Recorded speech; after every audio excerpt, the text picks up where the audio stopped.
नमस्कार, मैं Karunakar Singh, head of department mechanical engineering, Rameswaram institute of technology and management, Lucknow.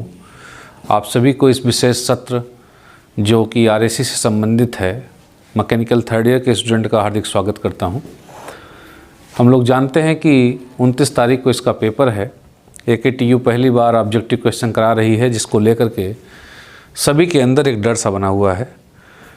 आज हम लोग एक ऐसे सीरीज बनाने जा रहे हैं लेक्चर्स की 2 दिन की, जिसमें हम 5 यूनिट को कवर करेंगे और इस तरह से कवर करेंगे ताकि आपके जितने भी क्वेश्चंस ऑब्जेक्टिव टाइप में बन सकते हैं उसको हम लोग कवर करेंगे, उसकी प्रैक्टिस भी करेंगे और कोशिश ये करेंगे कि आपके अंदर जो डर बना हुआ है आरएसी को लेकर या किसी सब्जेक्ट को लेकर के, इस ऑब्जेक्टिव एग्ज़ाम को लेकर, वो डर आपके मन से हटाया जा सके।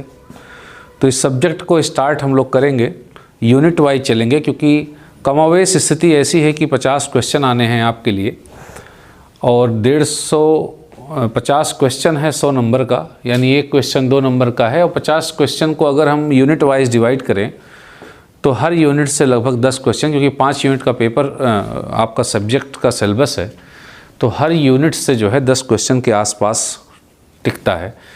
तो 10 क्वेश्चन के आसपास आपको हर यूनिट से मिलेगा। तो हम लोग यूनिट वाइज चलते जाएंगे और क्वेश्चन को कवर करते जाएंगे, जिससे अंदर का जो डर है वो ख़त्म हो सके। और उससे ज़्यादा बड़ी बात यह है कि आपको स्कोर भी अच्छा करना है। यहाँ पर कोई लिखावट का कोई अंक नहीं है, इसलिए इस बार जो भी बच्चे ऑब्जेक्टिव क्वेश्चन को सही करेंगे वो तुरंत उनको 2 मार्क्स मिलता जाएगा। तो अगर आप 50 में से 45 क्वेश्चन सही करते हैं तो आपको 90 नंबर आपको सब्जेक्ट में मिल जाएंगे। तो ये आपके लिए गोल्डन अपॉर्चुनिटी भी है, जिससे आपको अवगत रहना होगा और इस बात को ध्यान में रखते हुए हर सब्जेक्ट की तैयारी भी करनी है। आरएसी को हम लोग जो है आज स्टार्ट करेंगे और इस वीडियो लेक्चर को आप लोग ध्यान से देखिए। एग्ज़ाम जाने से पहले आप इसको एक बार रिवाइज करिए। आरएसी सब्जेक्ट का जो सबसे पहला टॉपिक है, that is unit of refrigeration.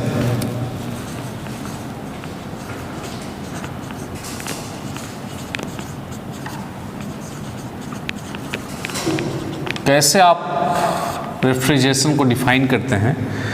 तो जो बेसिक डिफिनीशन दी गई है रेफ्रिजरेशन को लेकर के, उसमें लिखा गया है कि amount of refrigeration effect produce by uniform melting of 1 ton ice, that is 1000 kg of ice in 24 hours from 0 degree Celsius at 0 degree Celsius।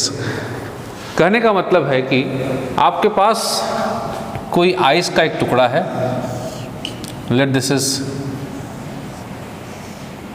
Ice block. इस आइस ब्लॉक की यूनिफॉर्म मेल्टिंग करनी है। मेल्ट करने के लिए यहाँ पर जो एयर जाएगी दैट इज़ वार्म एयर, और ये मेल्ट होगा। Ice is at 0 degree Celsius और 0 डिग्री सेल्सियस से 0 डिग्री सेल्सियस का वाटर बनेगा। जब फेज चेंज नहीं होता है या फेज चेंज हो रहा होता है, उस वक्त किसी भी थर्मोडायनेमिक रीजन में लेटेंट हीट का इस्तेमाल करते हैं, दैट इज़ लेटेंट हीट, इसका इस्तेमाल किया जाता है। The latent heat of ice is, ice की जो लेटेंट हीट है, that is also a objective question. Latent heat of ice is 335 kilo joule पर केजी। 335 किलो जूल पर KG, that is the latent heat of ice. तो अगर आप इसको देखें डिफिनीशन बाय डिफिनीशन, रेफ्रिजरेशन या यूनिट ऑफ रेफ्रिजरेशन को represent किया जाता है टन ऑफ रेफ्रिजरेशन में। That is unit of refrigeration is ton of, TONNE, ton of refrigeration. This is the unit of refrigeration. इसे TR भी बोलते हैं। अगर आप ब्रीफली इसको देखें तो दैट इज TR बोलते हैं, टन ऑफ रेफ्रिजरेशन। और इसको डिफाइन करते समय ये कहा गया कि टन ऑफ रेफ्रिजरेशन का जो डिफिनीशन दिया गया कि amount of refrigeration effect produced by uniform melting of 1000 kg of ice from 0 degree centigrade to 0 degree centigrade यानी 0 डिग्री सेंटीग्रेड के आइस को 0 डिग्री सेंटीग्रेड के वाटर में कन्वर्ट करने में 24 आवर में जो भी रेफ्रिजरेशन इफेक्ट 1000 kg आइस के मेल्ट होने से मिलता है, that is known as 1 TR। अगर आप इसको कन्वर्ट करते हैं ऑब्जेक्टिव फॉर्म में, तो सबसे पहला है what is the unit of refrigeration, that is 1 ton of refrigeration. Unit of refrigeration is ton of refrigeration, that is the unit है टन। और 1 टन का मतलब है आपके इंडियन TONNE जो स्पेलिंग है इसमें, दैट इज 1000 kg है। वैसे जो टन ऑफ रेफ्रिजरेशन है as a British unity American system के अंदर वो अलग है। तो हम लोग जो सिस्टम को यूज करते हैं और जो हम लोग डिफिनीशन बना रहे हैं उसमें 1 टन का मतलब है 1000 kg। तो 335 किलो जूल पर kg latent heat of ice है। ये भी पूछा जा सकता है what is the latent heat of ice. Ice की लेटेंट हीट कितनी होती है, दैट इज़ 335 किलो जूल पर kg, that is the latent heat of ice. तो अगर आप यहाँ से निकालें कि यूनिफॉर्म मेल्टिंग से कितना रेफ्रिजरेशन इफेक्ट प्रोड्यूस होता है, तो निकल के आता है that is 1000, 1 TR is equal to 1000 multiply 335। एक kg के लिए मेल्टिंग के लिए कितना होता है 335 किलो जूल। अगर 1000 kg की आइस का टुकड़ा है, आइस का ब्लॉक है, तो उसके लिए कितना होगा 1000 मल्टीप्लाई 335, इतने किलो जूल हो गया। That is in the 24 hour per minute अगर आप चलेंगे आवर को minute, that is divide by 24 into 60, that will come to be near approximate जो भी वैल्यू आपको लिखनी है, that come to be 210 kilo joule per minute, that is 210 kilo joule per minute. तो एक ऑब्जेक्टिव क्वेश्चन ये है पहले यूनिट से 1 TR equal to 210 kilo joule per minute. अगर आप पर मिनट की जगह सेकंड में कन्वर्ट करेंगे, अगर आप इसको किलो जूल पर सेकंड में, तो जो वैल्यू आती है that is 1 TR is equal to 3.5 kilo joule per second, या 3.5 किलो वाट बोल सकते हैं, क्योंकि किलो जूल पर सेकंड को वाट भी आप बोलते हैं। तो 3.5 वाट बोल दीजिए आप, 3.5 किलो वाट बोलिए, या आप 210 किलो जूल पर मिनट बोल सकते हैं। तो ये एक ऑब्जेक्टिव क्वेश्चन इस पर आएगा, what is 1 ton of refrigeration. तो आपको जवाब क्या देंगे आप रेफ्रिजरेशन की, 1 टन ऑफ रेफ्रिजरेशन की डिफिनीशन में आप बोलेंगे it is the amount of refrigeration produced by uniform melting of 1 ton of ice from and at 0 degree centigrade in 24 hours. ये जो है आपका 1 टन ऑफ रेफ्रिजरेशन की डिफिनीशन है। उस पर जो ऑब्जेक्टिव 2 बनेंगे, एक तो ऑब्जेक्टिव ये है कि लेटेंट हीट ऑफ आइस कितनी होती है, दैट इज 335 किलो जूल पर kg, ये आपकी लेटेंट हीट ऑफ आइस है। और दूसरा कि एक तो मिनट में आपसे पूछा जाएगा what is the value of 1 ton of refrigeration, तो आप बोलेंगे 210 किलो जूल पर मिनट, एक ही ऑब्जेक्टिव है। या अगर आप सेकंड में पूछे 3.5 kilo joule per second, joule per second को वाट भी बोलते हैं, इसलिए 1 TR is equal to 3.5 kilo watt. तो ये इस यूनिट ऑफ रेफ्रिजरेशन से, जिसे टन ऑफ रेफ्रिजरेशन में रिप्रेजेंट किया जाता है, इस पर आपसे 3 ऑब्जेक्टिव बन सकते हैं। एक यहाँ से बनेगा आपका, पहला ऑब्जेक्टिव ये है, और दूसरा ऑब्जेक्टिव आपका ये बनेगा, और तीसरा ऑब्जेक्टिव जो है आपका यहाँ बन सकता है। तो आपको कुछ नहीं करना है, आप इतना जानते रहिए टन ऑफ रेफ्रिजरेशन में क्या होता है आपका। 1 टन ऑफ रेफ्रिजरेशन का मतलब है 210 किलो जूल पर मिनट, या 3.5 किलो वाट जिसे बोलते हैं। और what is the latent heat of ice, 335 kilo joule पर kg। 1 kg अगर आपको आइस को मेल्ट करना है तो 335 किलो जूल की एनर्जी लिबरेट होगी, अगर आप उसको 0 डिग्री सेंटीग्रेड के आइस से 0 डिग्री सेंटीग्रेड के वाटर में कन्वर्ट कर रहे हैं।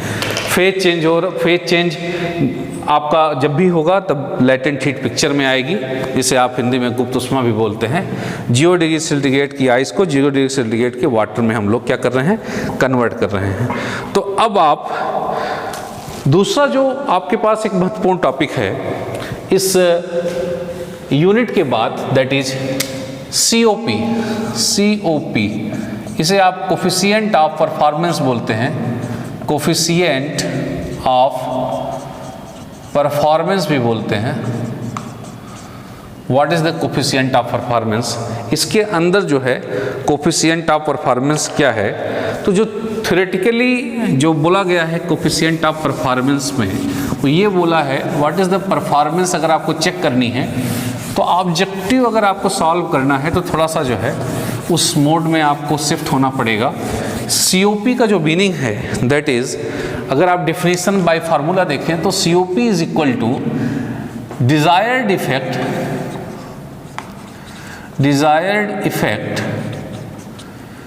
Upon work input. RAC के अंदर डिजायर्ड इफेक्ट ही रेफ्रिजरेशन इफेक्ट बोला गया है। जिस डिजायर्ड इफेक्ट को ही आप रेफ्रिजरेशन इफेक्ट भी बोलते हैं। तो what is the desired effect, हमें चाहिए क्या और आपने उसके लिए कितना इनपुट आपने दिया है, and that is known as coefficient of performance. तो ये खुद एक ऑब्जेक्टिव क्वेश्चन, खुद का अपना एक ऑब्जेक्टिव क्वेश्चन ये है कि what is the COP, that is desired effect upon work input. Desired effect upon work input. Desired effect क्या है, जिस जगह से आप जो है हीट को निकाल रहे होते हैं, कितना हीट आप निकाल रहे होते हैं, ये क्या है, डिजायर्ड इफेक्ट में है। और क्या वर्क इनपुट का मतलब है कितना इनपुट आप उसको आप एनर्जी के फॉर्म में दे रहे हैं। इन दोनों का जो रेशियो होता है दैट इज COP कहलाता है, कोफिशिएंट ऑफ परफॉर्मेंस बोलते हैं। और अगर आप कोफिशिएंट ऑफ परफॉर्मेंस को देखें तो यहाँ से एक और डिफिनीशन निकल के आती है बाहर, that is relative COP, relative coefficient of performance भी आप बोलते हैं।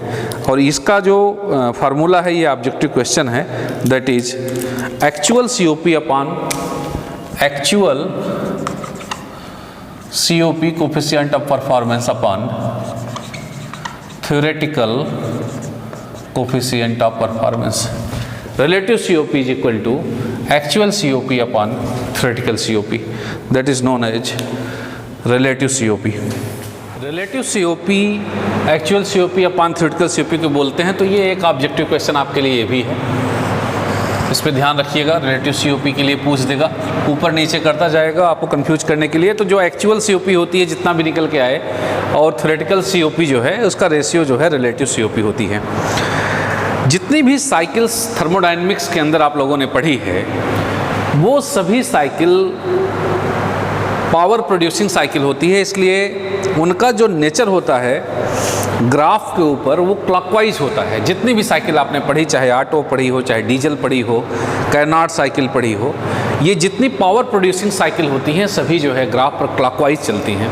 लेकिन RAC के साथ खास बात ये है कि ये पूरा का पूरा पावर एब्जॉर्बिंग साइकिल होती है, क्योंकि इसमें वर्क इनपुट आपको देना पड़ रहा है। इस पावर एब्जॉर्बिंग साइकिल की वजह से जो ग्राफ का नेचर होता है, जो प्लॉट आप करते हैं, वो कभी भी क्लॉकवाइज नहीं चल सकता है, वो हमेशा एंटी क्लॉकवाइज चलता है।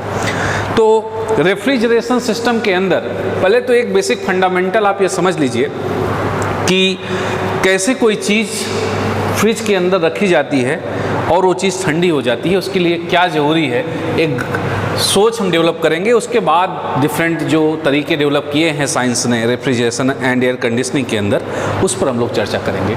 तो आपको जैसे सपोज फॉर एग्जांपल आपके पास कोई एक ऑब्जेक्ट है, let this is the object. ये आपके पास एक ऑब्जेक्ट है जिसको आपको, जो अभी 26 डिग्री सेल्सियस पर है, और इसे आपको 10 डिग्री सेल्सियस पर लाना है। क्योंकि अगर 10 डिग्री सेल्सियस पर ये ऑब्जेक्ट रखेंगे आप, तो ये ऑब्जेक्ट जो है इसका अपना जो भी डिज़ायर्ड क्वालिटी इसके अंदर है वो मेंटेन रहेगी। 10 डिग्री सेल्सियस पर लाना है। अब 26 डिग्री सेल्सियस से 10 डिग्री सेल्सियस पर लाना है। तो एक इम्पॉर्टेंट चीज़ ये जानिए, अंग्रेजी में टेक्निकली 2 वर्ड हैं, एक है कूलिंग और दूसरा है रेफ्रिजरेशन। कूलिंग का मतलब ये होता है कि जैसे कोई ऑब्जेक्ट है आपके पास, सपोज 500 डिग्री सेल्सियस पर कोई ऑब्जेक्ट है, ये इसको कब आप कहेंगे कि ये अभी आया 30 डिग्री सेल्सियस पर, इसको लाना है, और ये 30 degree Celsius that is atmospheric temperature है आपका, इस एटमॉस्फेरिक टेम्परेचर तक आपको लाना है। 500 डिग्री सेल्सियस से किसी भी ब्लॉक को, किसी बॉल को 30 डिग्री सेल्सियस पर लाना है, और फिर आपका मकसद ये है उसे जो है 10 डिग्री सेल्सियस तक लाना है। ये है आपके पास। तो आप किसी चीज़ का टेम्परेचर, किसी ऑब्जेक्ट का टेम्परेचर 500 डिग्री सेल्सियस से 10 डिग्री सेल्सियस आ रहा है, तो आप इसे एक जनरल शब्द में कह सकते हैं कि ये कूलिंग हो रही है, that is cooling. 500 degree Celsius से अगर कोई भी ऑब्जेक्ट आपका 10 डिग्री सेल्सियस में आ रहा है तो आप इन जनरल बोल सकते हैं कूलिंग हो रही है। लेकिन टेक्निकली थोड़ा सा, अब आप जब RAC सब्जेक्ट को पढ़ रहे हैं तो आपको टेक्निकली ये समझना पड़ेगा, कूलिंग वर्ड केवल किसी भी ऑब्जेक्ट का टेम्परेचर जब आप किसी भी टेम्परेचर से एटमॉस्फेरिक टेम्परेचर तक लाते हैं तब आप कूलिंग वर्ड का यूज करते हैं, दैट इज COOLING, कूलिंग का यूज करते हैं। लेकिन जब 30 डिग्री सेल्सियस से यानी एटमॉस्फेरिक टेम्परेचर से अगर आपको नीचे का टेम्परेचर लाना होता है, यानी यहाँ से हीट, अब इस बॉल से, इस ऑब्जेक्ट से हीट को निकालना पड़ेगा, तभी आप ठंडा कर पाएंगे उसको 10 डिग्री सेल्सियस तक। तब आप जब एटमॉस्फेरिक टेम्परेचर से नीचे जाते हैं, यानी जब आप टेम्परेचर एटमॉस्फेरिक टेम्परेचर से नीचे क्रिएट करते हैं या उस ऑब्जेक्ट को बिलो एटमॉस्फेरिक टेम्परेचर रखना चाहते हैं, तब आप उसके लिए वर्ड यूज करते हैं रेफ्रिजरेशन। तो दो अलग अलग वर्ड हैं, that is cooling is different and refrigeration is different. Cooling एक नेचुरल प्रोसेस है जिसमें किसी ऑब्जेक्ट को एटमॉस्फेयर में ला के आप छोड़ दीजिए तो कुछ समय के बाद अपने एटमॉस्फेरिक टेम्परेचर पर आपका बैलेंस हो जाएगा, हीट रिलीज कर देगा। लेकिन उसी ऑब्जेक्ट को अब एटमॉस्फेरिक टेम्परेचर से बिलो लाना है, अगर मेंटेन करना है तो आपको एक प्रोसेस करना पड़ेगा, that is known as refrigeration. तो refrigeration at below is the, refrigeration में हमेशा बॉडी का जो एटमॉस्फेरिक जो टेम्परेचर होता है ऑब्जेक्ट को, वो बिलो एटमॉस्फेयर होता है, that is and the word refrigeration is used. तो अगर किसी ऑब्जेक्ट को आप 26 डिग्री से, फॉर एग्जांपल यहाँ देखिए 10 डिग्री सेल्सियस पे लाना है आपको, तो आप करेंगे क्या, आप क्या होता है साइकिल के अंदर, या साइकिल समझिए। इस रेफ्रिजरेशन सिस्टम की जो साइकिल होती है दैट इज स्टार्टेड फ्रॉम, ये कंप्रेसर से स्टार्ट होती है, जहाँ पहला वर्ड होता है दैट इज कंप्रेसर, कंप्रेसर से स्टार्ट होती है। उसके बाद आप यहाँ पर एक कंडेंसर बोल सकते हैं या हीट रिजेक्शन की कोई भी डिवाइस आप बोलिए, लगा सकते हैं। उसके बाद आप यहाँ पर एक एक्सपेंडर लगा देते हैं। एक्सपेंडर का मतलब जो एक्सपेंड कर सके, फैला सके, जो प्रेशर को रिड्यूस कर सके, प्रेशर रिड्यूसिंग वाल्व से बोल सकते हैं आप। और फिर आपका जो सबसे इम्पॉर्टेंट पॉइंट है, इवेपोरेटर रखते हैं और फिर आप इसको इस कंप्रेसर से जोड़ देते हैं। कभी भी RAC की साइकिल 1 से शुरू होती है, that is 2, that is 3 and that is 4। तो 4 से 1 जो प्रोसेस होता है इवेपोरेटर के अंदर का जो प्रोसेस है, जिसे जहाँ पर आपको रेफ्रिजरेशन इफेक्ट मिलता है, इसी प्रोसेस को आप COP डिफाइन करते समय आपने लिखा था desired effect upon work input.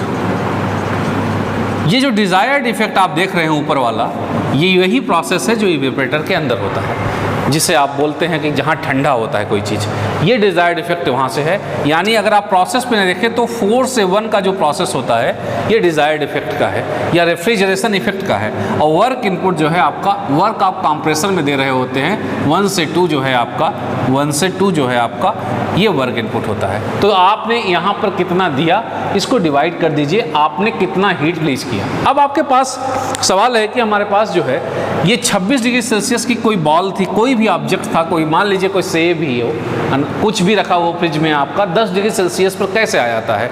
Atmospheric temperature से कोई चीज़ खरीद के आप लाते हैं, फ्रिज के अंदर रखते हैं, वो चीज़ ठंडी होकर के 10 डिग्री सेल्सियस पर कैसे मेंटेन रह सकती है। अब इसका जवाब देखिए, इस पूरे साइकिल के अंदर जो आप देख रहे हैं ये 1 से शुरू होती है, ऐसे मूव करती है, इसलिए इस साइकिल को पहली बात तो आप देखिए एंटी क्लॉकवाइज चल रही है, ऐसे रोटेट कर रही है।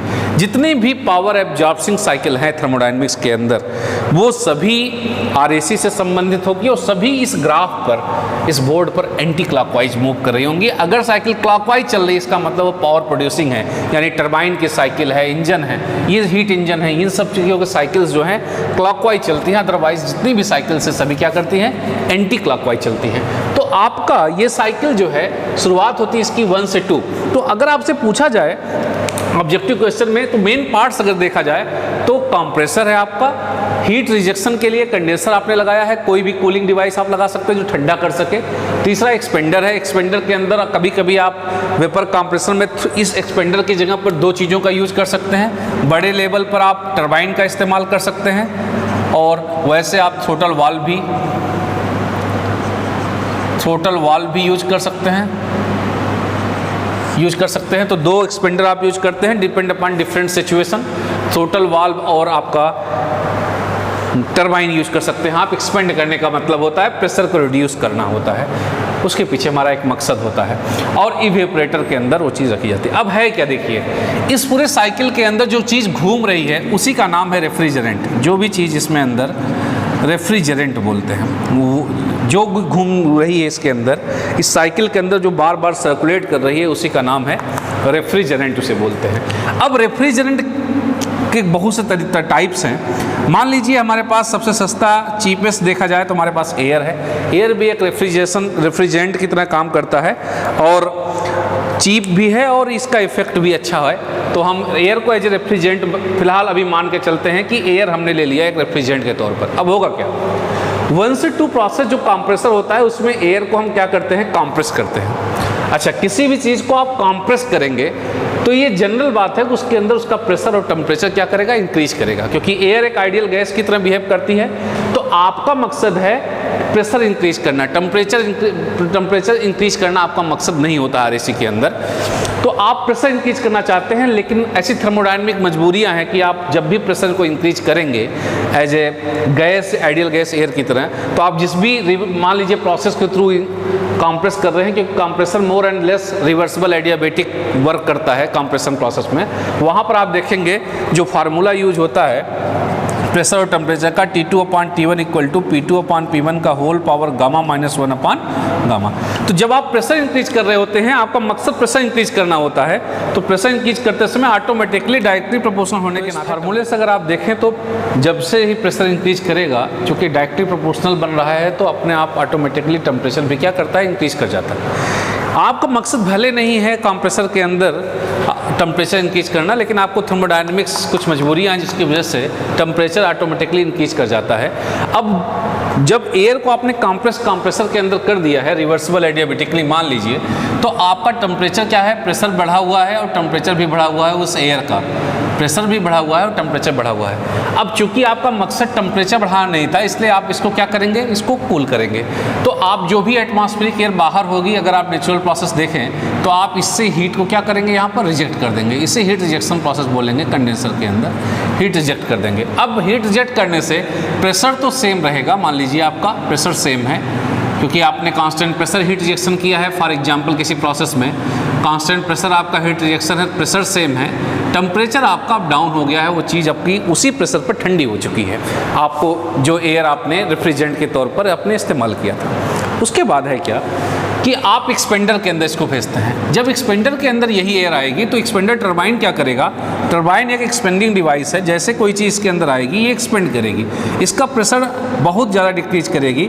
और चूंकि वो भी प्रोसेस, चूंकि कंप्रेसर रिवर्सिबल एडियाबेटिक प्रोसेस के तहत चलता है, ऐसे ही एक्सपेंडर भी रिवर्सिबल एडियाबेटिक एक्सपेंशन प्रोसेस के तहत चलता है। तो जो रिलेशनशिप यहाँ चल रहा था वही रिलेशनशिप यहाँ चलेगा, प्रेशर डिक्रीज करेगा तो टेम्परेचर भी ऑटोमेटिकली क्या करेगा, डिक्रीज करेगा। अब ये डिपेंड करता है कितना एक्सपेंशन किया जा रहा है, ज़्यादा एक्सपेंशन करेंगे ज़्यादा प्रेशर डिक्रीज करेगा, ज़्यादा प्रेशर डिक्रीज करेगा ज़्यादा टेम्परेचर डिक्रीज करेगा। तो ये जो एयर आ रही होती है इसके अंदर, उसका टेम्परेचर बहुत कम हो जाता है और प्रेशर बहुत कम हो जाता है। अब ये एयर इंपॉर्टेंट है आपके लिए।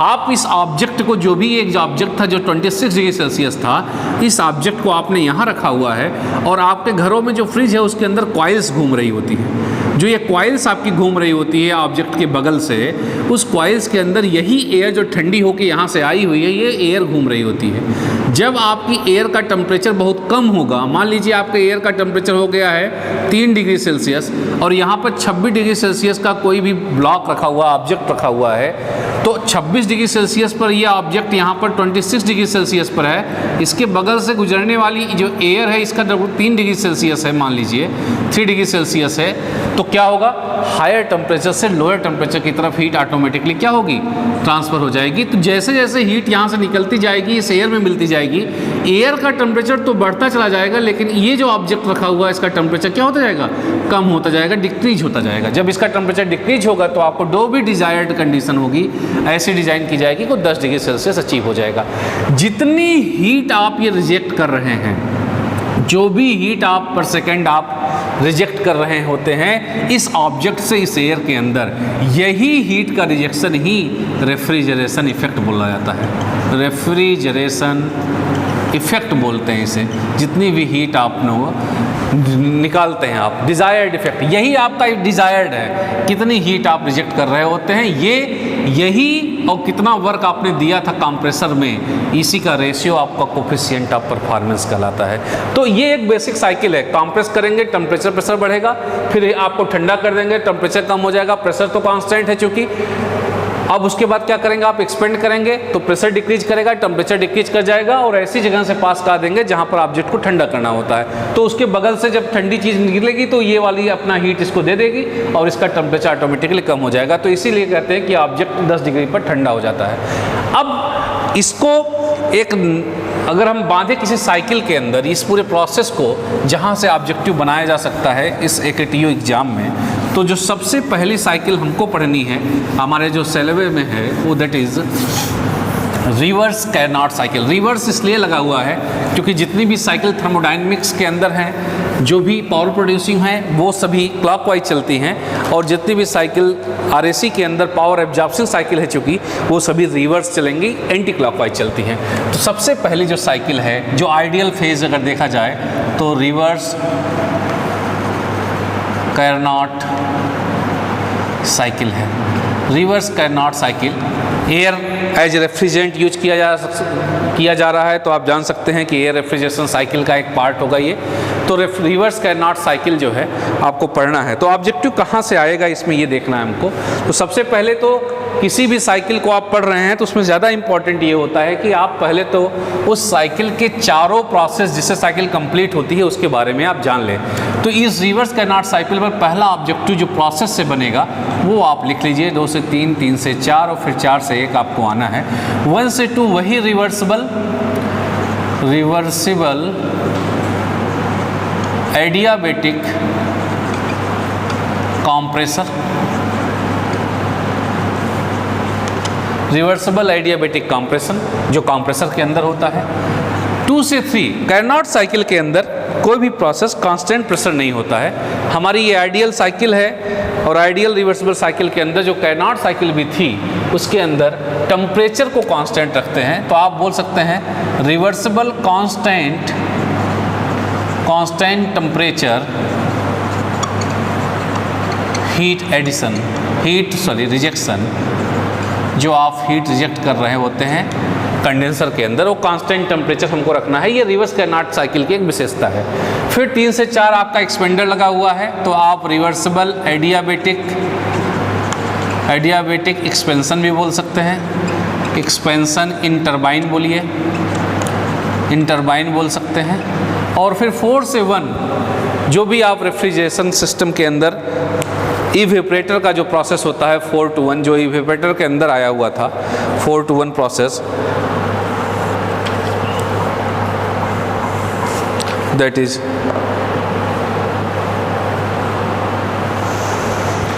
आप reversible constant temperature heat rejection बोलिए, या आइसोथर्मल कंप्रेशन भी इसे बोला गया है, that is known as isothermal compression. ये भी याद रखिए, आ सकता है आइसोथर्मल इस नाम से आ जाए, कंप्रेशन बोल सकते हैं,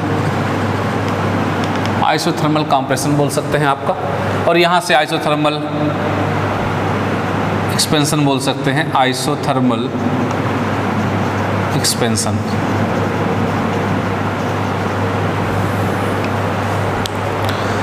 तो ये दोनों वर्ड एक तो थोड़ा सा टेक्निकली आपको समझना पड़ेगा, आइसोथर्मल कंप्रेशन और आइसोथर्मल एक्सपेंशन क्या है। कंप्रेशन आइसोथर्मल होने का मतलब है reversible constant temperature heat rejection है, यानी आप टेम्परेचर कांस्टेंट और हीट रिजेक्ट कर रहे हैं, जो कि टेक्निकली कैसे सोचा जाएगा इसको देखना पड़ेगा कि टेम्परेचर कांस्टेंट है और हीट रिजेक्ट हो रही है, जबकि जब तक टेम्परेचर डिफरेंस डेल्टा टी नहीं क्रिएट होता है हीट एक जगह से दूसरी जगह मूव नहीं करनी चाहिए, लेकिन ऐसा है इसीलिए इसको आइसोथर्मल कंप्रेशन प्रोसेस बोलते हैं। आइडियल साइकिल है ये, एक प्रैक्टिकल साइकिल नहीं है रिवर्स कैरनॉट साइकिल, इसमें कुछ प्रैक्टिकल लिमिटेशंस हैं चूँकि इसकी वजह से ये पॉसिबल चूँकि नहीं हो पाती है, लेकिन फिलहाल 4 प्रोसेस इसके अंदर हैं। 1 से 2 रिवर्सिबल एडियाबेटिक कंप्रेशन 20 बार बताया जा रहा है, इसको समझ लीजिए। ये चारों प्रोसेस आपसे 4 ऑब्जेक्टिव बनेगा, तो प्रोसेस पहले पूछेगा reversible adiabatic compression, reversible constant temperature heat rejection या आइसोथर्मल कंप्रेशन बोलते हैं इसको, एडियाबेटिक एक्सपेंशन इन टरबाइन और आइसोथर्मल एक्सपेंशन या reversible constant temperature heat addition बोल सकते हैं एयर के अंदर। अगर आप देखें तो इसको बोल सकते हैं reversible constant temperature heat addition भी बोलते हैं इसको, हीट एडिशन बोल सकते हैं इसको। ऐसा आइसोथर्मल एक्सपेंशन का मतलब reversible constant temperature heat addition ऐसा क्यों है, इसको हम अभी डिस्कस कर लेंगे। फिलहाल हमारा जो ध्यान है उस पर है कि चारों प्रोसेस कौन कौन से हैं, reversible adiabatic compression, constant temperature heat rejection, reversible adiabatic expansion और आइसोथर्मल एक्सपेंशन, ये 4 प्रोसेस होने हैं आपको। इसमें 2 और एक पीवी डायग्राम आपके लिए इंपॉर्टेंट है, दैट इज़ प्रेशर एक्सिस और वॉल्यूम एक्सिस पर इस चारों प्रोसेस को दिखाना है, और टीएस डायग्राम है दैट इज़ टेम्परेचर और एंट्रोपी डायग्राम है, इस पर इसको दिखाना है। अगर आप इसको देखें बनाने का जो तरीका है आप जानते हैं पहले से, अगर पढ़े हुए हैं तो 1 से 2 दैट इज़ 2 से 3, 3 से 4 एंड अगेन 4 से 1। अगर आप देखें तो साइकिल एंटी क्लॉकवाइज चल रही है। अगर ऐसे ही अगर आप देखें तो एक बॉक्स बना दीजिए 1 से 2, 2 से 3, 3 से 4। ये बनता कैसे है इसके डिटेल में अभी हम लोग देख लेंगे, क्योंकि टाइम कम है, हम लोगों को ऑब्जेक्टिव टैकल करना है। एक फिलॉसफी है कैसे 1 से 2 कंप्रेशन होगा, रिवर्सिबल एडियाबेटिक प्रोसेस। अगर आप देखें ग्राफ को बनाने का जो तरीका है, एक बार समझ लीजिए इसको अच्छे से तो समझ में आ जाएगा। पहला काम करना है कि ग्राफ बनाते कैसे हैं, पीवी एक्सिस है, तो आप ये देखिए पहले किस पे ग्राफ बनाना है, प्रेशर और वॉल्यूम एक्सिस पे ग्राफ बनाना है। प्रोसेस पकड़िए आप, 1 से 2 क्या है, रिवर्सिबल एडियाबेटिक कंप्रेशन है। रिवर्स से 2 आपका जो है रिवर्सिबल एडियाबेटिक कंप्रेशन है, जहां आप ऊपर से देख सकते हैं कि रिवर्सिबल एडियाबेटिक कंप्रेशन है। तो ग्राफ जो ड्रा किया जाता है थर्मोडायनेमिक्स के अंदर, उसमें सबसे इंपॉर्टेंट चीज़ है आपको पकड़ना है प्रोसेस क्या है। सबसे इंपॉर्टेंट चीज़ जिसको नहीं आता वो जान ले, पहले तो आपको प्रोसेस पकड़ना है। प्रोसेस क्या है, 1 से 2 देखेंगे रिवर्सिबल एडियाबेटिक कंप्रेशन। अब ये देखिए रिवर्सिबल एडियाबेटिक प्रोसेस के अंदर इस पीवी साइकिल पर पीवी के बीच में क्या रिलेशनशिप है। तो आप जानते हैं कि अगर गैस आइडियल है तो रिवर्सिबल एडियाबेटिक प्रोसेस में एक इक्वेशन है PV power gamma equal to constant, ये एक गवर्निंग इक्वेशन है, और गामा की वैल्यू चूंकि 1 से ज़्यादा है तो ये पैराबोलिक कर्व में आएगा। तो सबसे पहले तो कंप्रेशन समझिए, जब आप कंप्रेस कर रहे होते हैं किसी भी आप गैस को कंप्रेस कर रहे होते हैं तो उसका प्रेशर और टेम्परेचर बढ़ता है। ये आप कंप्रेस करते समय आपको मालूम है प्रेशर बढ़ेगा, प्रेशर बढ़ेगा तो अगर आप टेम्परेचर का रिलेशनशिप देखिए इस एडियाबेटिक में T2/T1 is equal to P2/P1 का whole power gamma minus 1 gamma. अगर आप कंप्रेशन में प्रेशर बढ़ा रहे हैं, 1 से 2 प्रोसेस कंप्रेस कर रहे हैं, कंप्रेस करते समय प्रेशर बढ़ेगा, प्राइमरी उद्देश्य आपका यही है, ऑटोमेटिकली टेम्परेचर क्या कर जाएगा, बढ़ जाएगा। तो अभी चूंकि हम टेम्परेचर पर चर्चा नहीं कर रहे हैं क्योंकि एक्सिस कौन सी है, प्रेशर और वॉल्यूम की। तो आप कंप्रेस कर रहे हैं तो प्रेशर क्या करेगा, बढ़ेगा। जब किसी चीज़ को कंप्रेस करेंगे तो उसका वॉल्यूम क्या होगा, कम होगा। अगर आप इस ग्राफ को यहाँ से शुरू कर रहे हैं, अगर आप फिर से इसको बनाएं एक अलग तरीके से समझने के उद्देश्य से, एक बार समझ लीजिए पीवी डायग्राम है आपके पास, यहाँ से लेट स्टार्ट करते हैं हम लोग। 1 पॉइंट ये है, अब आप कंप्रेस करिए, कंप्रेस करेंगे तो क्या करेंगे, प्रेशर बढ़ाना है, प्रेशर बढ़ने का मतलब आप ऊपर जाएंगे तभी प्रेशर बढ़ेगा आपका।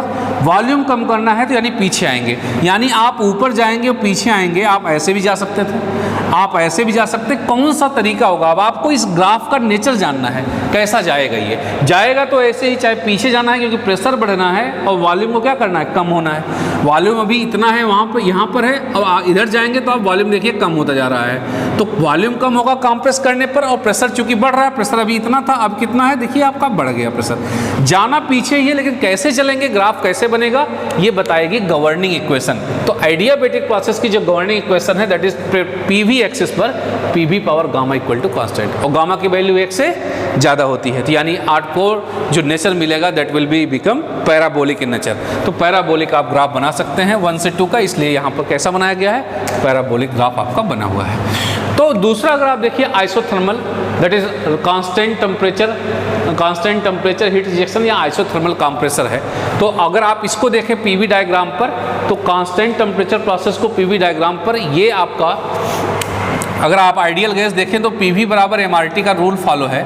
अगर टेम्परेचर कांस्टेंट है, एम कांस्टेंट है, आर गैस कांस्टेंट है, ये पूरा कांस्टेंट हो जाएगा, that is constant, that PV equal to constant, यानी प्रेशर वॉल्यूम एक्सिस पर इसका जो ग्राफ है ये पीवी इक्वल टू कांस्टेंट क्या है, ये रेक्टेंगुलर हाइपरबोला है, हाइपरबोला है। तो आप जानते रहिए ये जो ग्राफ आप खींचते हैं दैट इज रेक्टेंगुलर हाइपरबोला है, ये रेक्टेंगुलर हाइपरबोला है, इसलिए आपको ग्राफ का नेचर ऐसे बनाया है। फिर से चूंकि आपने क्या किया है, आइसोथर्मल कंप्रेशन है, चूंकि आप कंप्रेशन कर रहे हैं तो कंप्रेस करेंगे तो वॉल्यूम फिर से डिक्रीज किया और प्रेशर क्या कर गया, फिर से इंक्रीज कर गया।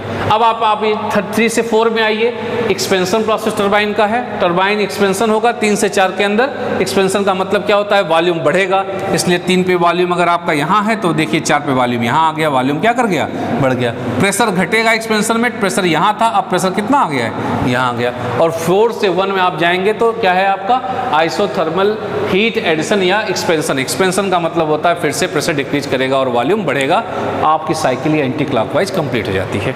अब ये तो पीवी डायग्राम को कैसे डील किया जाता है, कोई भी प्रोसेस आप पकड़िए, उस प्रोसेस का नेचर जानिए, उसके बाद फील करिए कि हो क्या रहा है उस प्रोसेस में, उसके बाद आराम से इस ग्राफ को खींचा जा सकता है, कोई बड़ी रॉकेट साइंस नहीं है इसके अंदर। टीएस डायग्राम पर अगर आप नज़र डालें 1 से 2 प्रोसेस में रिवर्सिबल एडियाबैटिक कंप्रेशन प्रोसेस है।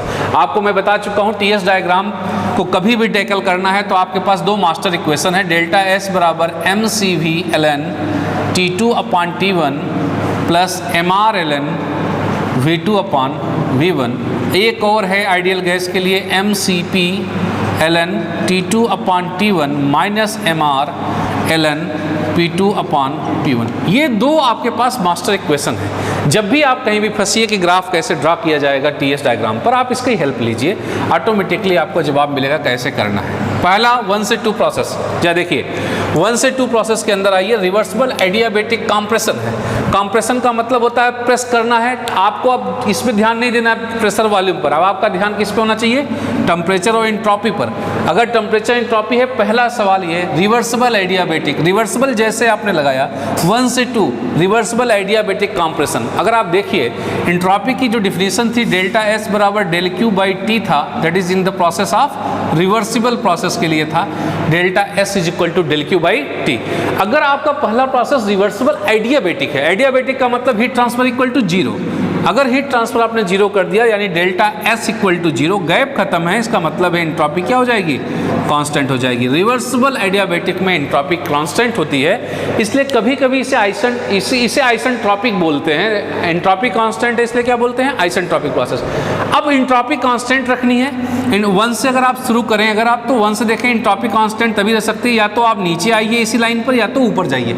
अब सवाल ये कि टेम्परेचर को देखना है नीचे जाना है या ऊपर, क्योंकि ये कंप्रेशन हो रहा है, कंप्रेशन होने पर प्रेशर बढ़ता है, प्रेशर बढ़ेगा तो टेम्परेचर बढ़ेगा, टेम्परेचर बढ़ेगा यानी इसी स्ट्रेट लाइन पर आप ऊपर जाएंगे। टेम्परेचर बढ़ा दिया गया है और एंट्रोपी कांस्टेंट है। 1 से 2 प्रोसेस ऐसे हो गया। अब आइए 2 से 3 पे देखिए, constant temperature heat rejection. Heat rejection का मतलब है वॉल्यूम, एंट्रोपी आपका क्या करेगा, कांस्टेंट टेम्परेचर हीट रिजेक्शन है। अब आप देखिए कांस्टेंट टेम्परेचर हीट रिजेक्शन है, आप यहाँ से देख लीजिए delta S is equal to M C P L N या M C V L N अगर आप देखें तो। अब आप ध्यान से देखिए कांस्टेंट टेम्परेचर हीट रिजेक्शन है, इन दोनों प्रोसेस में देखिए यहाँ पर कांस्टेंट टेम्परेचर हो जाएगा तो T2 T1 के बराबर हो गया। 2 से 3 लगा रहे हैं तो T2 हो जाएगा। तो अगर 2 से 3 आपने लगाया तो ये बराबर हो गया, ln1 की वैल्यू क्या हो जाएगी 0।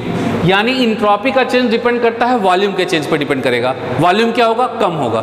जब हीट रिजेक्ट हो रही होती है, कोई चीज़ रिजेक्ट होगी उसका वॉल्यूम क्या करेगा, कम होगा। जब हीट सप्लाई करेंगे तो लिक्विड क्या वेपराइज होगा, उसका वॉल्यूम क्या होगा, बढ़ेगा। तो यहाँ हीट रिजेक्ट हो रही है तो वॉल्यूम कम होगा, अगर वॉल्यूम कम होगा तो एंट्रोपी भी क्या कर जाएगी, कम हो जाएगी। इसीलिए टेम्परेचर कांस्टेंट है तो लाइन या तो पीछे आएगी या तो इधर जाएगी। इधर जाएगी यानी कांस्टेंट टेम्परेचर पर एंट्रोपी बढ़ रही है, इधर आएगी यानी कांस्टेंट टेम्परेचर पर एंट्रोपी क्या कर रही है, कम हो रही है। लेकिन होना क्या है, कम होना है, क्योंकि वॉल्यूम क्या हो रहा है रिजेक्शन में, कम हो रहा है, इसलिए आपको इस लाइन को पीछे लाना पड़ेगा। 3 से 4 आप देखिए, reversible adiabatic expansion in turbine, reversible adiabatic है, एंट्रोपी कांस्टेंट है, एक्सपेंशन हो रहा है। अब इस बार वहाँ कंप्रेशन था इसलिए टेम्परेचर बढ़ा था, यहाँ एक्सपेंशन है इसलिए टेम्परेचर क्या करेगा, कम होगा। प्रेशर भी कम हो रहा है इसलिए टेम्परेचर भी कम। ऐसे 4 से 1 में क्या है, आप देखिए आइसोथर्मल एक्सपेंशन है। एक्सपेंशन का मतलब वॉल्यूम क्या करेगा, बढ़ेगा। आइसोथर्मल है तो इसलिए ये 0 है, वॉल्यूम बढ़ेगा यानी ये बढ़ा तो एंट्रोपी ऑटोमेटिकली क्या कर जाएगी, बढ़ जाएगी। तो आइसोथर्मल में टेम्परेचर आप देखिए 4 से 1 में कांस्टेंट है, लेकिन एंट्रोपी क्या कर रही है, बढ़ रही है। इसलिए ये क्लॉकवाइज एंटी क्लॉकवाइज ये भी होगा, एक आपका ग्राफ बनेगा। तो इस दोनों ग्राफ को आपको समझकर अब आगे की जो ग्राफ होंगे आप ऑटोमेटिकली समझ जाएंगे कि कैसे ये बने हैं। ये बेसिक फंडामेंटल है किसी भी ग्राफ को ड्रा करने का कि आपको गवर्निंग इक्वेशन पता होनी चाहिए और उसके बाद आप सिस्टमेटिकली कुछ इक्वेशंस जो मास्टर इक्वेशन जिसे बोला गया थर्मोडायनेमिक्स में, उसका इस्तेमाल करके आप ये समझ सकते हैं कि कोई चीज़ क्यों आगे जा रही है, क्यों पीछे जा रही है, क्यों स्ट्रेट लाइन है, क्यों पैराबोलिक है, रेक्टेंगुलर हाइपरबोला है, क्यों, इस चीज़ पर विशेष ध्यान दिया जा सकता है। तो जो ऑब्जेक्टिव बन सकते हैं, जिसका हमारा लक्ष्य है, वो एक ऑब्जेक्टिव तो यहाँ बनेगा। एक ऑब्जेक्टिव ये बन सकता है कि रिवर्स कार्नोट साइकिल में कौन कौन से प्रोसेस होते हैं, कंसिस्ट ऑफ लिखेगा, 4 प्रोसेस ऐसे लिखेगा, इसी में कहीं एक कांस्टेंट प्रेशर डाल देगा। चारों ऑप्शन में से एक हमेशा याद रखिए, इसको याद रखना है आपको। 1 से 2 रिवर्सिबल एडियाबैटिक कंप्रेशन, फिर आइसोथर्मल, या आप बोल सकते हैं आइसोथर्मल कंप्रेशन या रिजेक्शन बोल सकते हैं, और उसके बाद फिर एक्सपेंशन आइडियाबैटिक होगा और फिर आपका आइसोथर्मल एक्सपेंशन हो जाएगा। आपका पीवी डायग्राम का नेचर देख लीजिए, ऐसे होगा, और टीएस डायग्राम का कभी भी याद रखिएगा, उस पर इस चीज़ पर ध्यान रखिएगा। अगर आपको ग्राफ पूछता है, एरो पे ध्यान रखिएगा, कभी ऐसा एरो आए तो आप रेफ्रिजरेशन के अंदर नहीं है, आप हीट इंजन या थर्मोडायनेमिक्स के पावर प्रोड्यूसिंग साइकिल के अंदर चले जाएंगे। तो इस बात पर ध्यान रखिएगा, एंटी क्लॉकवाइज साइकिल होनी चाहिए, एंटी क्लॉकवाइज होनी चाहिए, बाय रूल आपको सेटिस्फाई होना चाहिए, तब जा करके आप बोलिएगा ये सही है। अब इस साइकिल का जो मेन एम होता है, पूरी इस आरएसी का जो मेन एम है, दैट इज परफॉर्मेंस को निकालना। तो जब आप इस रिवर्स कार्नोट साइकिल की परफॉर्मेंस को निकालते हैं, let this temperature is T1, मान लीजिए हमारा ये टेम्परेचर कौन सा है, T1, और ये लोअर टेम्परेचर है, तो आप इसको बोल सकते हैं TL भी बोल सकते हैं। लोअर टेम्परेचर है ये, ऊपर वाला टेम्परेचर हायर टेम्परेचर है और 2 है, इसलिए क्योंकि कांस्टेंट टेम्परेचर है, चाहे 2 रखिए चाहे 3 रखिए, ऐसे ही 1 रखिए या 4 रखिए, बराबर है।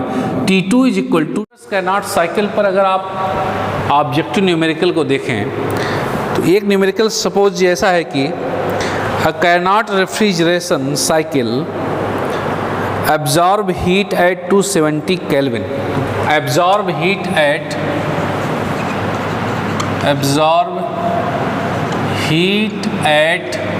270 Kelvin, ये दिया हुआ है कि एक कार्नोट रेफ्रिजरेशन सिस्टम है जिसमें हीट को एब्जॉर्ब कितने पे कर रहा है, 270 केल्विन पर, and reject it at 300 kelvin. और रिजेक्शन किस पे हो रहा है, रिजेक्शन हो रहा है हीट का 300 केल्विन पर। डिग्री नहीं लगाया जाता है ये केल्विन के साथ, 300 केल्विन पर।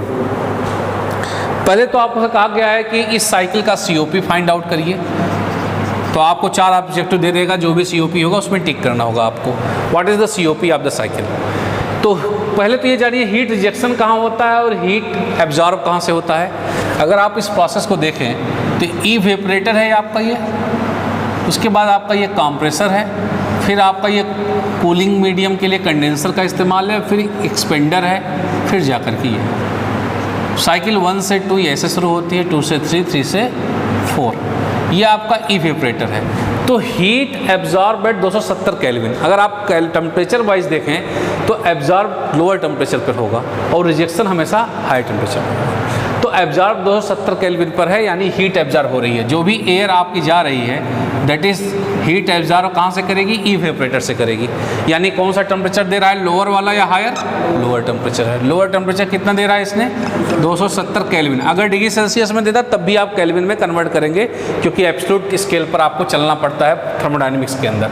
हायर टेम्परेचर वो टेम्परेचर है जिस पर हीट रिजेक्ट होती है, दैट इज 300 केल्विन, इसे 27 डिग्री सेल्सियस बोलते हैं, जो एटमॉस्फेरिक टेम्परेचर के आसपास है। अब आपसे पूछा जाए व्हाट इज द सीओपी, तो सीओपी का फार्मूला क्या था, what is the COP is T lower upon T higher minus T lower. तो क्या हो जाएगा 270 अपॉन 300 माइनस 270, कितना होगा 270 अपॉन 370 गए 30, 3 9 27, यानी COP of this refrigeration system is. तो पहला ऑब्जेक्टिव, 4 ऑब्जेक्टिव दे देगा वो, 9 5 7 10 ऐसे लिख देगा, आपको पता होना चाहिए, आप निकाल लेंगे। अब आपसे दूसरा क्वेश्चन इसी में बना रहा है, क्वेश्चन नंबर 1 ये कंप्लीट हुआ आपका, क्वेश्चन 1 कंप्लीट हुआ। अब जो सेकंड क्वेश्चन उसकी लैंग्वेज समझिए, कोशिश करिए क्या कह रहा है।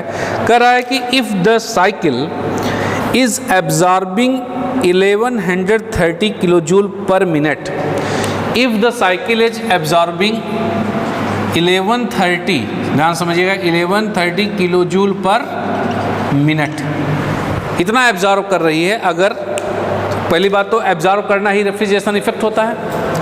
4 to 1 जो प्रोसेस होता है हीट एब्जॉर्प्शन का होता है, जहाँ ये देखिए आप हीट एब्जॉर्ब हो रही है, इसे ही रेफ्रिजरेशन इफेक्ट बोला गया है। यानी ये डिज़ायर्ड इफेक्ट दे रहा है आपको, आरई दे रहा है, रेफ्रिजरेशन इफेक्ट दे रहा है कि ये 1130 kilo joule per minute heat क्या कर रहा है, एब्जॉर्ब कर रहा है एट 270 केल्विन। आपके पास केल्विन टेम्परेचर पता है, फिर भी हम लिख ले रहे हैं एट 270 केल्विन, इस पर हीट एब्जॉर्ब हो रहा है। कहने की जरूरत नहीं थी, हीट एब्जॉर्प्शन प्रोसेस ही रेफ्रिजरेटर के अंदर होता है, इवेपोरेटर के अंदर होता है। कर रहा है how many kilo joule of work is required पर सेकेंड। आपसे जो पूछा है क्वेश्चन, जो पूछा है how many kilo joule of work, how many kilojoule of work required per minute, how many kilojoule of work required per minute।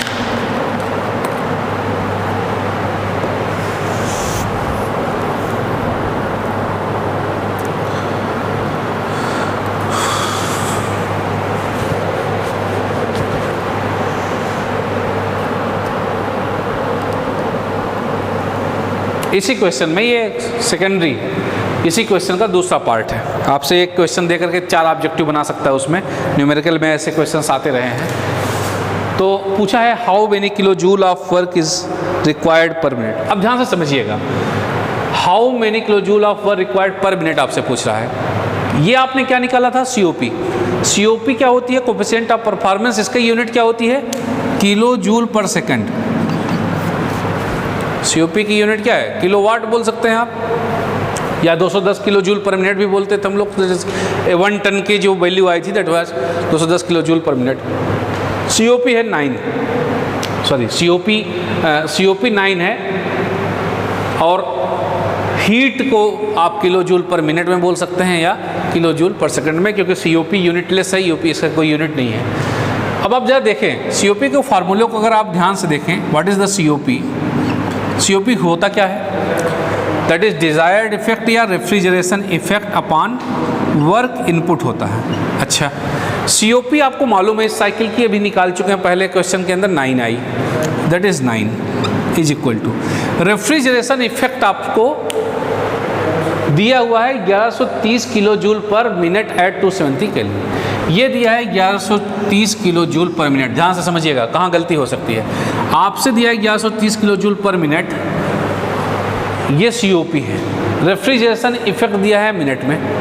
आपसे work input पूछ रहा, how many kilo joule of work required पर minute. तो आप यहाँ से 1130 kilo joule, refrigeration effect दिया है 1130 किलो जूल, और आपका पर minute upon W input.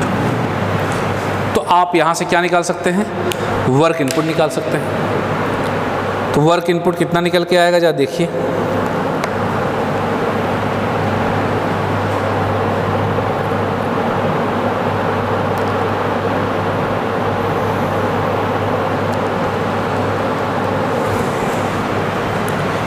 What is work input,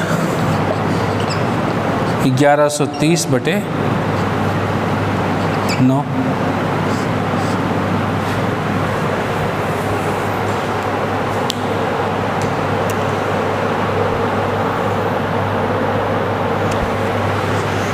तो 1130 अपॉन 9 कर दीजिए, कितना 125 दैट इज W इन, ये किस में आया है? किलो जूल पर मिनट में आया है, ध्यान रखिएगा। अगर आपसे पूछा जाए यही सेकंड में पूछ देता तो क्या करते आप? 60 से डिवाइड कर देते। व्हाट इज सेकंड में, जब बताइए कितना आ रहा है? किलोवाट में जिसको बोलते हैं आप 125.5 अपॉन 60 करिए, किलो जूल पर सेकंड या किलो वाट बोल सकते हैं। दैट इज कितना आ रहा है? 2.09 या 2.1 बोल सकते हैं आप लोग। That is 2.1 kilo joule per second. ये वर्क इनपुट आपका निकल जाएगा। तो आपको COP दिया हुआ था, COP आपने टेम्परेचर से फाइंड आउट कर लिया, उसके बाद सीधा फॉर्मूला रख करके आप रेफ्रिजरेशन इफेक्ट, आपको पहचानना होगा रेफ्रिजरेशन इफेक्ट होता क्या है, कितना हीट आप निकाल रहे हैं किसी जगह से, स्पेस से, that is called refrigeration effect या डिजायर्ड इफेक्ट जिसे बोलते हैं आप। यहाँ से इस फार्मूले से आप इसको टैकल कर सकते हैं। तो ऐसे छोटे क्वेश्चंस आपसे पूछे जाएंगे ऑब्जेक्टिव में जो आ सकते हैं आपके, कि रिवर्स कैनार्ड साइकिल पर, और सीधा आप फार्मूला लगाएंगे T लोअर अपन T हायर, वहाँ से COP निकालेंगे। COP निकल जाएगा तो एक ऑब्वियस क्वेश्चन आपसे बन सकता है, चाहे रेफ्रिजरेशन इफेक्ट आपसे पूछ ले ये दे करके, चाहे ये पूछ ले आपको ये दे करके। जैसे इस प्रॉब्लम में उसने क्या किया है, रेफ्रिजरेशन इफेक्ट आपको दिया हुआ है जिसे आपको देखना है। उस फॉर्म में रेफ्रिजरेशन इफेक्ट नहीं लिखेगा, वो हीट एब्जॉर्ब लिखेगा, क्योंकि वो जानता है कि हीट एब्जॉर्ब जो होता है वही क्या होता है, रेफ्रिजरेशन इफेक्ट बोलते हैं। 1130 किलो जूल पर मिनट है, इसको आप यहाँ पर पुट कर देंगे तो W इनपुट आपका निकल जाएगा। तो यहाँ से ऑब्जेक्टिव क्वेश्चन जो न्यूमेरिकल बनेंगे तो एक इजी न्यूमेरिकल आपके पास आने के चांसेस है जो आप ऐसे टैकल कर सकते हैं। ठीक है, तो अब हम लोग जो है इस रिवर्स कैनार्ड साइकिल के अंदर जो भी ऑब्जेक्टिव क्वेश्चंस हैं उसमें से एक चीज़ और बनेगी, या ध्यान से समझिएगा, इसको छोड़िएगा नहीं। एक सवाल और पूछता है हीट रिजेक्ट, देखिए ध्यान से, अगर आपसे पूछा जाए हीट रिजेक्शन ज़्यादा है यहाँ पर या हीट सप्लाई ज़्यादा है तो क्या आपको जवाब मिलेगा? आप इसका जवाब दीजिए कि हीट रिजेक्शन ज़्यादा होगा, हीट सप्लाई ज़्यादा होगा। हमेशा हीट रिजेक्शन हीट सप्लाई से ज़्यादा होगा। उसकी वजह है हीट रिजेक्शन जो है, यहाँ से आप जो आपका एयर को हीट गई है या रेफ्रिजरेंट को जो हीट गई है, उसके बाद कंप्रेसर भी एनर्जी दे रहा है उसको कंप्रेस करके, वर्क के फॉर्म में देगा या वो एनर्जी के फॉर्म में देगा। तो जो आपका हीट रिजेक्शन है ये दो चीज़ों से मिलके बना है, हीट सप्लाई प्लस W। तो हमेशा हीट रिजेक्शन की वैल्यू हीट सप्लाई से ज़्यादा होती है, ये हमेशा याद रखिएगा। ऑब्जेक्टिव क्वेश्चन पूछेगा आपसे कि हीट रिजेक्शन ज़्यादा होता है कि कम होता है, तो आपको जवाब, आपको 2 से 3 चलना है अब। और ये भी देखना है कि इस जो प्रोसेस हो रहा है 2 से 3 में उसका इस ग्राफ पर क्या असर पड़ता है। देखिए ध्यान से, कांस्टेंट प्रेशर हीट रिजेक्शन है, हीट रिजेक्ट कर रहे हैं कांस्टेंट प्रेशर प्रोसेस में, आपको चेक करना है टेम्परेचर कम होगा, एंट्रोपी पे क्या असर पड़ेगा। अच्छा, हीट रिजेक्ट करेंगे टेम्परेचर कम होगा कि ज़्यादा होगा?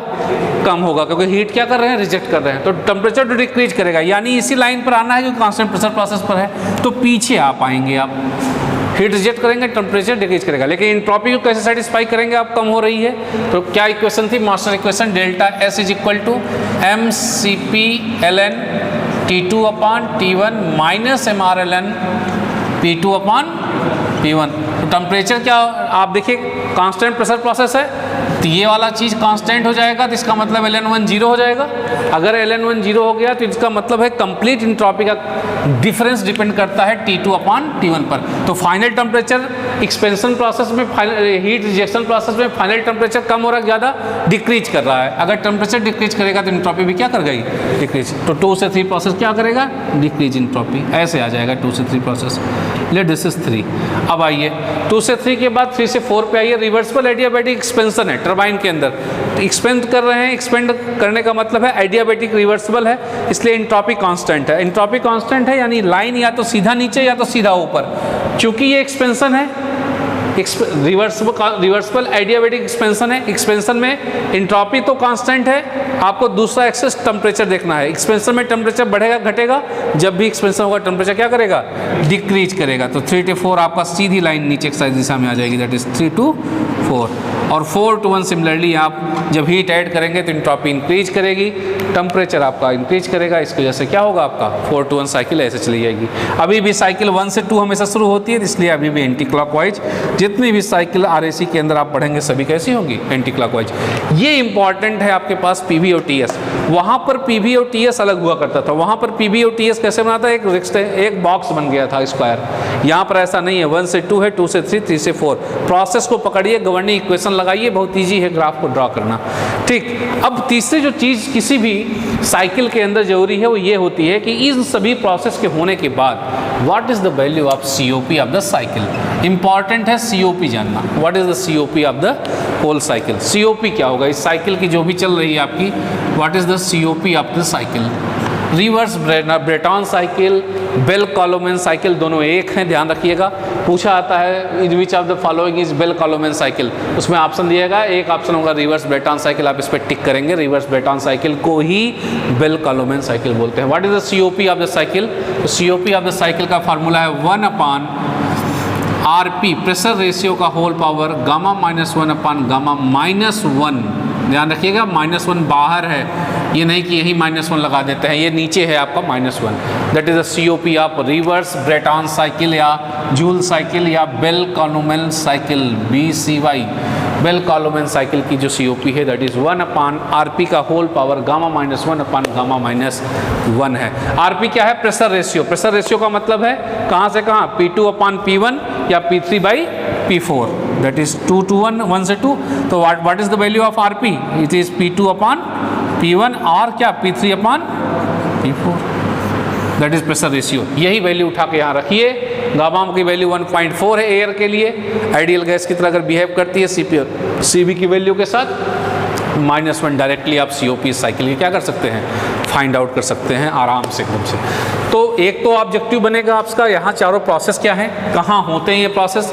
बेल कॉलोमैन को रिवर्स ब्रेटॉन साइकिल कर रहे हैं, बार बार कर रहे हैं, यही ऑब्जेक्टिव क्वेश्चन इंपॉर्टेंट है ज़्यादा इसमें।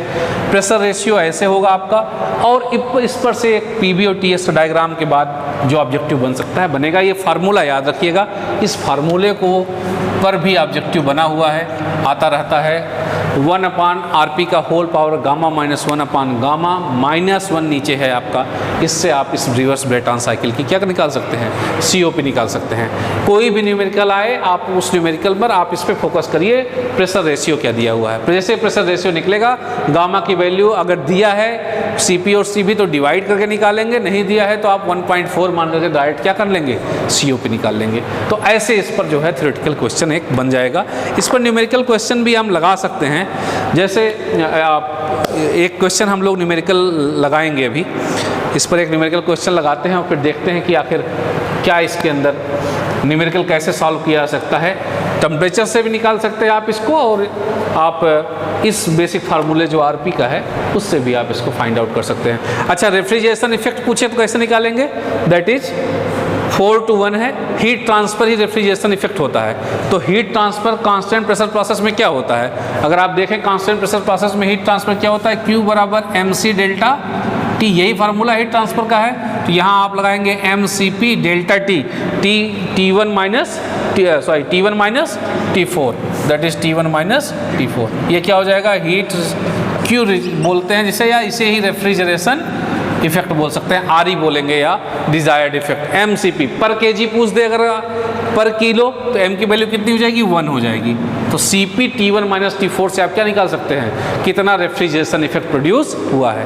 तो COP निकालने का ये तरीका है डायरेक्ट फार्मूला से, और अगर रेफ्रिजरेशन इफेक्ट आपसे पूछे तो क्या निकालेंगे, CP T1 - T4। यहाँ से आप इस क्वेश्चन को न्यूमेरिकल जो भी आएंगे उसको सॉल्व कर सकते हैं। इतने ऑब्जेक्टिव क्वेश्चन इस पर आराम से बन सकते हैं। एक क्वेश्चन हम न्यूमेरिकल लगाएंगे, हो सकता है एग्जाम में आ भी जाए, उस क्वेश्चन को हम लोग टैकल करना चाहते हैं। अब उस क्वेश्चन को अगर हम देखें, उस न्यूमेरिकल पोर्शन को, रेफ्रिजरेशन इफेक्ट 4 to 1 में होता है, ध्यान रखिए, इवेपोरेटर के अंदर। इस पर सबसे इम्पॉर्टेंट ऑब्जेक्टिव वही है। बेल कॉलोमैन साइकिल को रिवर्स ब्रेटॉन साइकिल भी बोला जाता है, ये सबसे इम्पॉर्टेंट क्वेश्चन है। अब एक क्वेश्चन न्यूमेरिकल है, जूल साइकिल भी इसे बुलाया गया है, रिवर्स ब्रेटॉन साइकिल को ही जूल साइकिल बोलते हैं। अब इस पर एक न्यूमेरिकल है, जैसे फॉर एग्जांपल एक न्यूमेरिकल है, in a refrigeration plant working on Bell-Coleman cycle, air is compressed to 5 bar from 1 bar. Air is compressed to 5 bar from 1 bar. एक बार से कंप्रेस करके कहाँ जा रहे हैं? 5 बार. यानी P2 कितना दिया है? 5 बार दे रहा है. और कहाँ से P1 से शुरू किया कितना? एक बार आपका नियर अबाउट एटमॉस्फेरिक प्रेशर से आप कंप्रेस कर रहे हैं एयर को लेकर कंप्रेसर के अंदर 5 बार तक जाता है. आगे क्वेश्चन कर रहा है the initial temperature is 10 degree Celsius. Initial temperature is 10 degree Celsius. Initial temperature का मतलब T1 की वैल्यू दे रहा है कितना? 10 डिग्री सेल्सियस. आपको पता है थर्मोडायनेमिक्स के अंदर डिग्री सेल्सियस से काम नहीं चलेगा. इसे आपको 273 ऐड करके किस में कन्वर्ट करना है? केल्विन में कन्वर्ट करना है. कितना आएगा? 283 केल्विन आपका आ गया. That is the initial temperature. कर रहा है after compression the air is cooled up to 20 degree Celsius in a cooler before expanding back to a pressure of 1 bar. यानी एक बार प्रेशर पर एक्सपेंड करने से पहले उसको ठंडा किया जाता है. कूलर के अंदर ठंडा करेंगे उसको. अगर आप साइकिल को देखें 1 से 2 कंप्रेसर है, 2 से 3 क्या है? कूलर है. तो कूलर के अंदर ठंडा करेंगे. कह रहे हैं कि कितना ठंडा करना है? Air is cooled up to 20 degree Celsius. Up to 20 degree Celsius in a cooler before expanding back to pressure of 1 bar. अच्छा, प्रेशर 1 बार अभी भी है. Expanding back to pressure of 1 bar है. और कह रहा है कि कूलिंग करना है आपको अप टू 20 डिग्री सेल्सियस. और आगे क्या कर रहा है? Determine the theoretical COP of the plant and net refrigeration effect.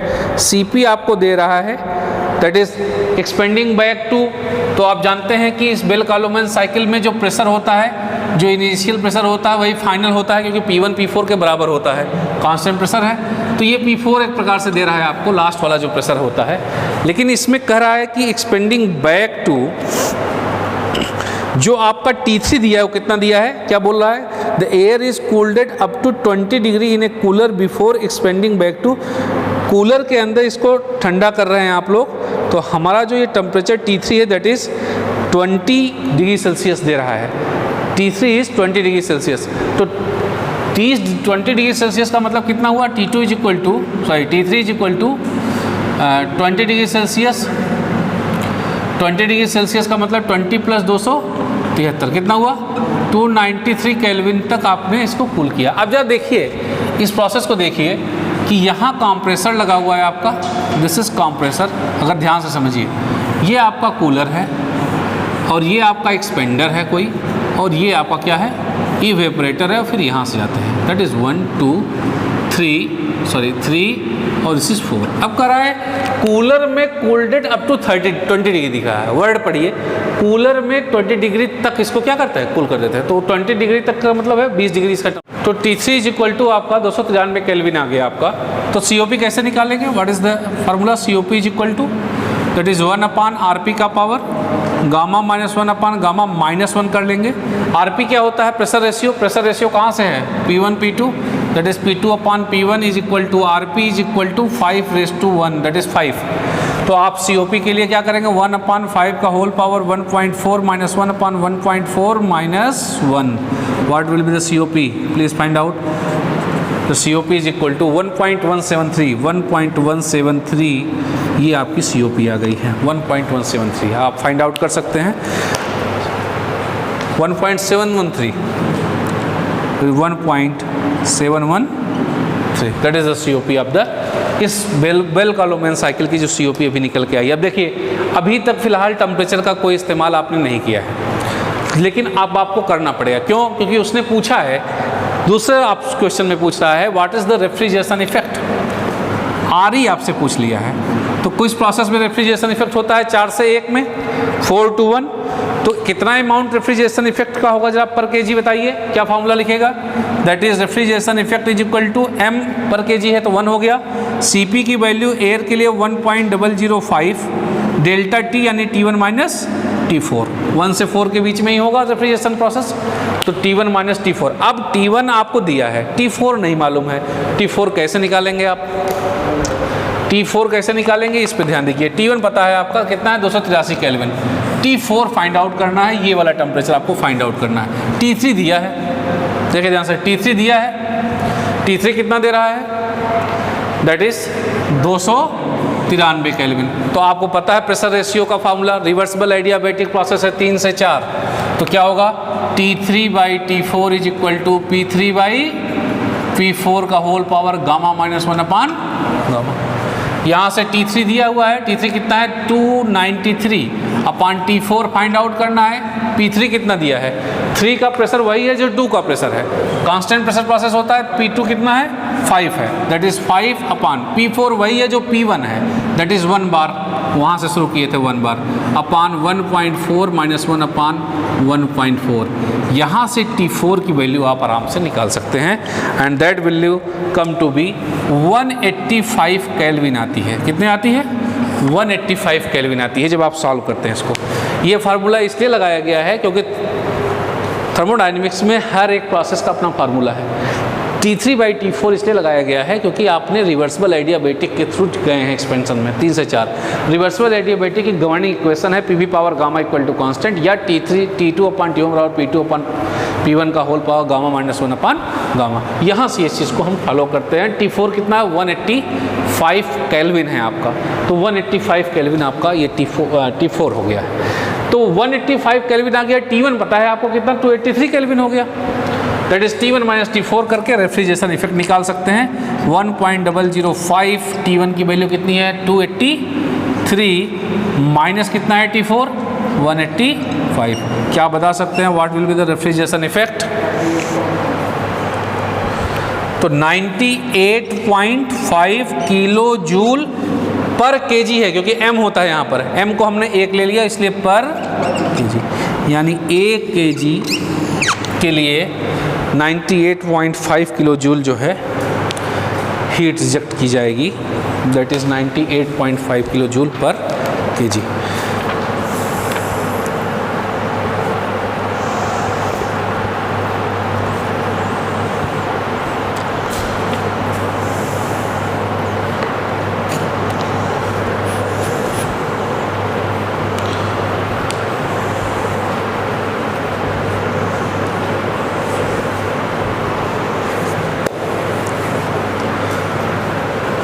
तो ये से हम आप रिवर्स ब्रेटॉन साइकिल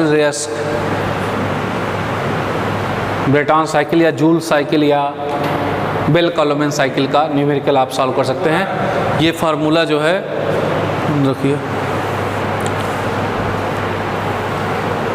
जो है COP निकाल सकते हैं, रेफ्रिजरेशन इफेक्ट निकाल सकते हैं। अब इसमें एक क्वेश्चन अगर आपसे ये ऑब्जेक्टिव पूछा है कि ये बताइए कि एयर रेफ्रिजरेशन सिस्टम किस साइकिल पर वर्क करता है, और आपको 4 ऑप्शन दे दे, सपोज कैरनाट साइकिल दे दे, रैंकाइन साइकिल दे दे, रिवर्स कैरनाट और बेल कॉलोमेन दे दे। 4 ऑप्शन आपको दे दिया जाए कि रिवर्स कैरनाट साइकिल, पहले देखिए किस पर आपका एयर रेफ्रिजरेशन सिस्टम वर्क करता है। एक ऑब्जेक्टिव क्वेश्चन थोड़ा सा समझिए, उसने पूछा कि एयर रेफ्रिजरेशन सिस्टम किस साइकिल पर वर्क करता है। एयर रेफ्रिजरेशन सिस्टम किस साइकिल पर वर्क करता है, आपके पास 4 ऑब्जेक्टिव उसने बना दिया, ABCD 4 ऑप्शन उसने दे दिया। पहला ऑप्शन उसने लिखा, मान लीजिए कैरनाट साइकिल लिख दिया, Carnot cycle, Rankine cycle, Rankine cycle, reverse Carnot लिख दिया साइकिल, और रिवर्स ब्रेटॉन लिख दिया। 4 ऑप्शन आपके पास है, इसमें से चुनना है आपको which of the following statement correct, जो भी है, Carnot cycle, Rankine cycle, reverse Carnot cycle और रिवर्स कैरनाट साइकिल और रिवर्स ब्रेटॉन साइकिल, इसमें से किस साइकिल में कौन सी साइकिल है जिस पे एयर रेफ्रिजरेशन सिस्टम वर्क करता है। तो याद रखिएगा, इधर देखिए ध्यान से, कैरनाट साइकिल जब तक रिवर्स वर्ड नहीं लगेगा कभी भी ये साइकिल, कैरनाट साइकिल हीट इंजन की साइकिल होती है जहाँ पावर प्रोड्यूस किया था, और RAC की साइकिल ही नहीं है, इसलिए ये ऑप्शन नहीं है सही। रैंकाइन साइकिल पावर प्लांट की साइकिल है जिसमें पावर प्रोड्यूस होता है, इसलिए RAC का पार्ट नहीं हो सकता क्योंकि इसमें रिवर्स चल रहा है, पावर एब्जॉर्प्शन साइकिल हो सकती है। अब आपके पास 2 ऑप्शन है, रिवर्स कैरनाट साइकिल और रिवर्स ब्रेटॉन साइकिल, और दोनों आपके लिए ऑप्शन करेक्ट है, इसलिए ऑप्शन C और D दोनों सही है। रिवर्स कैरनाट पर भी आप एयर को यूज किए थे, और रिवर्स ब्रेटॉन में अभी अभी जस्ट जिसमें वेल कॉलोमेन बोलते हैं उसमें हम लोग एयर को क्या कर रहे हैं, यूज कर रहे हैं। तो एयर रेफ्रिजरेशन सिस्टम इन दो चीज़ों पर बेस्ड है, that is reverse Carnot cycle और रिवर्स ब्रेटॉन साइकिल। तो ये एक ऑब्जेक्टिव यहाँ से बन सकता है। एयर रेफ्रिजरेशन सिस्टम किस पे वर्क करता है, तो ये हम इससे निकाल सकते हैं। और आपसे कुछ क्वेश्चंस और ऑब्जेक्टिव बन सकते हैं। रिलेटिव कोफिशिएंट ऑफ परफॉर्मेंस आपको पता है, actual COP upon theoretical COP कर सकते हैं। एक क्वेश्चन करा है, if condenser and evaporator temperature are 312 kelvin and 273 kelvin, then reverse Carnot COP is. आपसे कह रहा है कि condenser and evaporator temperature are 312 और 273 केल्विन। कंडेंसर का टेम्परेचर दे रहा है, कंडेंसर का टेम्परेचर दे रहा है 312, और इवेपोरेटर जाहिर सी बात है कंपेयर होगा टेम्परेचर पर, ठंडा है। इवेपोरेटर का टेम्परेचर वो दे रहा है 273 केल्विन। आपसे पूछा है what is the COP of reverse Carnot cycle. 5, 7, 9, 10 option है आपके पास। 5 बी है, 7 सी है, 9 डी है, 10। आपको ये पूछा है कि रिवर्स कार्नोट साइकिल की सीओपी क्या है। अच्छा ये देखिए ध्यान से, कंडेंसर हायर साइड में होगा, TH है ये, और इवेपोरेटर लोअर साइड में है, TL है। तो जहाँ सीओपी का फार्मूला क्या था रिवर्स कार्नोट में, that is COP is equal to T lower upon T higher minus T lower. तो T लोअर कितना है 273 अपॉन T हायर कितना है 312 माइनस 273। इसे सॉल्व करिए, that is 7। COP is 7 and B part is correct. तो ऐसे छोटे छोटे सवाल भी आपसे पूछे जा सकते हैं इसके ऊपर। 1 टन का मतलब है 1000 kg, ये भी याद रखिएगा। 1000 kg इंडियन के अंदर, US यूनिट में जो अंदर जो चलता है 1 टन, दैट इज़ TON बोलते हैं, वहाँ की इंग्लिश अलग है और उसका वैल्यू अलग है, दैट इज़ 1 टन बोलते हैं, TON बोलते हैं। यहाँ जो हम पढ़ रहे हैं दैट इज़ वो TONNE पढ़ रहे हैं। 1 टन जो है वो 1000 kg नहीं होता है, इस वजह से ही थोड़ा सा फ्लक्चुएसन आपको डाटा में आएगा। जब 1000 kg आप लेके चलते हैं तो 210 नहीं आएगा आपका, 232 के करीब आता है। जब आप इसको सॉल्व करते हैं तो 232 आता है, उसको अप्रॉक्सीमेटली 210 माना गया है। जबकि ये US टन की बात हो रही है, वहाँ 916 के आसपास होता है 1 टन, इसलिए जो है उस पर जब सेट करेंगे तो 3.5 भी करेक्ट आ जाएगा। और यहाँ पर ऐसे आपके यहाँ 3.8 आता है, 3.8 को 3.5 माना जाता है, और वहाँ पर 232 को 210 माना जाता है।